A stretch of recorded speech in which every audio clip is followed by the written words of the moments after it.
planned as the final conflict on Eternia for control of the universe, the storyline End of Wars would have told Dare versus Skeleteen and their friends and allies as they battled once and for all for control of Eternia.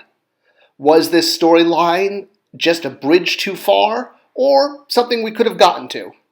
Well, it sure did introduce lots of new characters for Masters of the Universe. Characters like Dare, son of He-Man and Teela, recently taken over as Sorceress of Castle Grayskull. And of course, Skeleteen, the son of Skeletor and Evelyn, on a cosmic quest to rule the galaxy in his father's image. While only one of these figures made it out as a toy line, there was definitely potential to see many of the characters from the End of Wars storyline evolve into the Masters of the Universe Classics line. While Skeleteen never made it as an action figure, the brand did represent what was proposed as the future of the line and the final conflict. Prepare to see Masters of the Universe as you've never seen it before here on Behind the Plastic.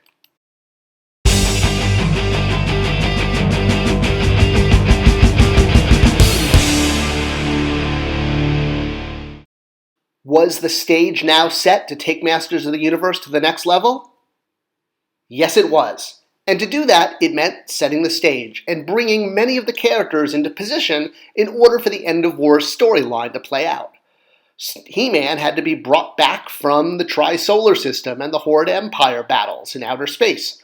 While he was returning alone without his sister, he was glad to be back on his home planet full of lots of pastel backgrounds. And while we weren't legally allowed to use Lubac, it was great to have a bald character meeting He-Man on the gateway. Many happy reunions with his mother, palace servants, and others who had missed He-Man while he was gone.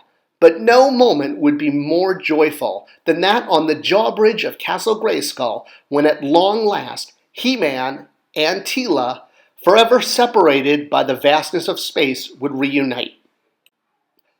Man, I can't believe how many years it took the writers to get Teela and I to hook up. I mean, we had all of those episodes of Filmation, all those episodes of 2000X, and not one kiss. I mean, come on, I'm the male lead, she's the female lead. You'd think that we'd be getting together much sooner. Well, at least it finally happened, and I took my breath mints ahead of time. But it wasn't just breath mints He-Man would need in order to finally kiss his long-lost love. In a moment that fans had been waiting for decades, He-Man and Teela at long last were together. But was this moment going to last, or would it be just another fleeting image that would not bring the characters together?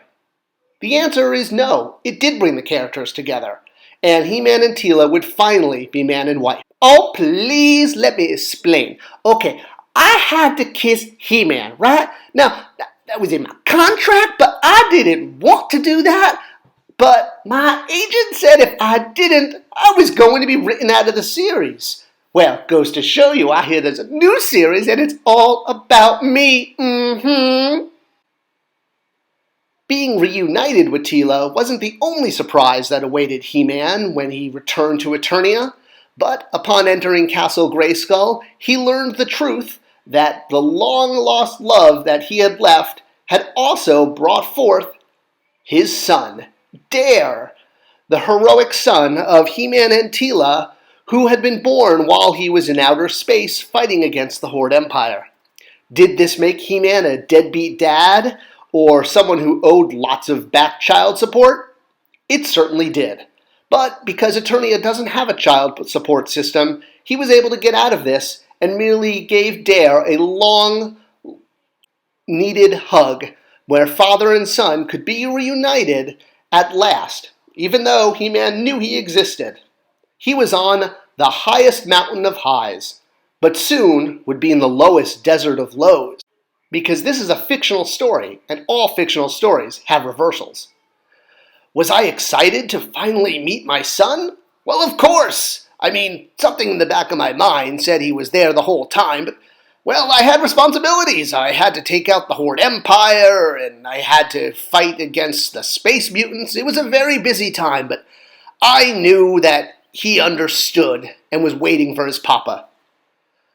What, I'm just supposed to have a relationship with this guy? I mean, I don't even know him. He just appears out of nowhere, and he says he's my dad, and I'm like, well, where have you been my whole life? I've just been sitting here in this giant castle with only a bird to be my friend, and my mom's dressed up like a bird. It's enough to drive someone crazy. I mean, where were you on all of my sword practices? Where were you when I won the art contest in 3rd grade? It's like I just needed Dad to show up at soccer practice. And show up at soccer practice, he didn't, because He-Man was away. Would this leave a scar that would affect Dare for the rest of his life, turning him to evil? No, it wouldn't. He-Man quickly became king of all Eternia, but every time something good happens, there's always something bad in order to keep the story moving forward. And an invasion from his sister, who had now become possessed and returned to her evil Despara personality, overtook King He-Man in an attempt to conquer Eternia for herself, unaware she used to be a heroic warrior. Oh, please, I was faking it, like I didn't know what I was doing. I just liked the new costume. It was great. I'm tired of wearing this white thing and the red cape all the time. I mean, geez. I'm full of fashion, and all they ever do is give me the same outfit. I was just glad to finally have something different to wear. Like I didn't know what I was doing and had a memory loss. Please, I just wanted to give He-Man a good butt-kicking from his sister. And a good butt-kicking from his sister he got. As He-Man equipped himself with his fellow Masters of the Universe, his son Dare ran to the library, grabbing the Sword of Power, and using the new words by the power of He-Man, became the new hero, launching into battle against his aunt. Okay, it was awesome that I finally got to be a hero and have powers and got the power sword. I mean, I've been waiting my whole life for this, hearing stories about my dad while he's off in outer space. But come on, when they finally made an action figure of me, they got it all wrong. Don't they see the comic? Don't they realize when I wear the blue pants, I'm supposed to be wearing the techno vest? But look at how they packed me out. Blue pants and barbarian harness. That's not the way it works. I wear the barbarian harness when I have the furry shorts on, like this. See? I invited him over. They got it completely wrong when they packed me out, completely wrong in the cross-sell. It's like they don't even care that I'm supposed to carry the brand forward. And would Hero be able to carry the brand forward? Well, first Adora had to be transformed back into her original self.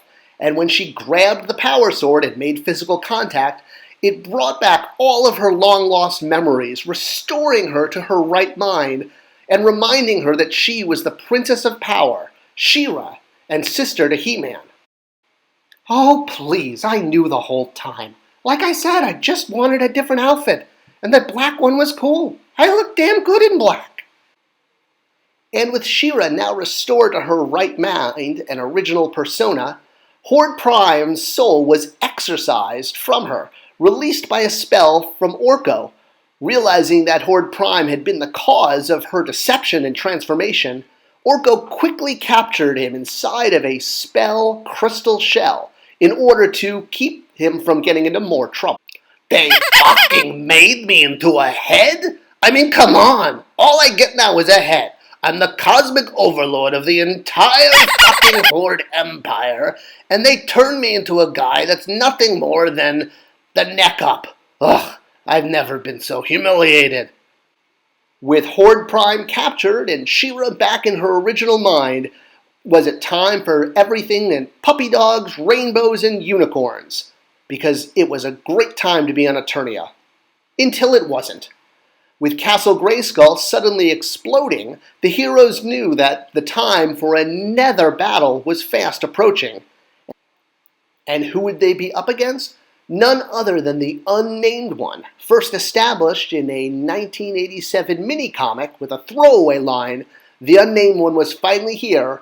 Would he wreak havoc?" Well, you see, when my agent first approached me about playing the new villain in the Masters of the Universe lore, I thought, well, I've always played heroes in the past. I mean, great heroic men and who did great deeds. Could I do evil? Let me try. How is that? Evil. With all the characters in place, it was now time for the final battle known as the End of Wars. Would it happen? No, it would not. Yes, well, my son was finally in a place to take a major role in the brand, and here it is that Toy Guru leaves Mattel, and the new brand managers that take over completely drop the ball. I mean, we had everything set up. My son was in charge of the bad guys. We had a Dare to be in charge of the good guys, and nothing, no story. The End of Wars never happened. Well, I was just glad to be back, even if it meant I was covered in flame. At least I had my body back, and I was no longer under the possession of others. Finally, Keldor could step out and shine. I wonder if I'll get a musical number. Yeah, that would be great.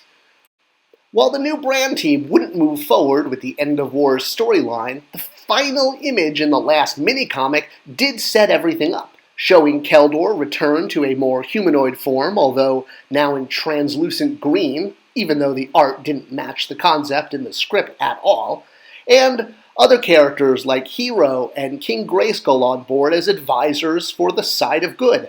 Finally, all the characters could come together and prepare for that final story arc, where Castle Grayskull would be rebuilt with energy and magic to replace the stone and brick building.